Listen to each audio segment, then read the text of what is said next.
భద్రాద్రి కొత్తగూడెం జిల్లా ప్రజాపాలన గ్రామ సభలో జిల్లా కలెక్టర్ జితేష్ వి పాటిల్ పాల్గొన్నారు. గ్రామ సభకు వచ్చిన లబ్ధిదారులతో ఆయన మాట్లాడారు. ఇందిరమ్మ ఆత్మీయ భరోసా, రైతు భరోసా, ఇందిరమ్మ ఇళ్లు, రేషన్ కార్డుల జారీ ప్రక్రియను వివరించారు. అర్హుల పేర్లు జాబితాలో లేకపోతే ఎవరు కంగారు పడొద్దని కలెక్టర్ అన్నారు. ఎవరి పేర్లైనా రాకపోతే వారు వెంటనే సంబంధిత అధికారులకు దరఖాస్తు చేసుకోవాలని సూచించారు.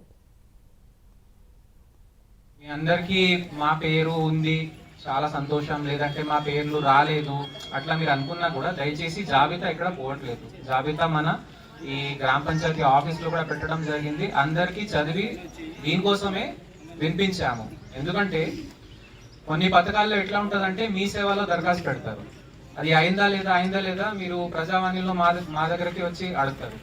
అందుకే అర్హత గల వాళ్ళందరిది జాబితా బహిరంగ అందరి ముందట గ్రామ సభలో ఆ ఉద్దేశంతోనే పెట్టడం జరిగింది. ఏది అనుమానాలు లేకుండా పారదర్శకంగా అందరి ముందర పెడితే అందరికీ తెలిసిపోతుంది వాళ్ళకి ఈ లాభాలు వస్తున్నాయని. అందుకే ఇది ఇట్లా ఉంది.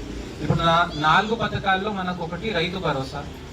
రైతు భరోసాలో మనం ఏం చూసామంటే క్షేత్రస్థాయిలో ఎవరైనా గోడౌన్లు కట్టి లేదంటే ఇంకా వేరే ఏదో కమర్షియల్ నడిపిస్తున్నారు, వ్యవసాయం అక్కడ చేయటం లేదు, లేదా వ్యవసాయం కాని యోగ్యం కాని భూమి ఉంటే అట్లా గుర్తించడం జరిగింది. అది అందరూ గ్రామస్తులు ఒప్పుకుంటారు. అసలు వాళ్ళు అది దాంట్లో వ్యవసాయానికి యోగ్యం కాదది, వాళ్ళు చేయటం లేదు, పుట్టిగా డబ్బులు వస్తున్నాయి.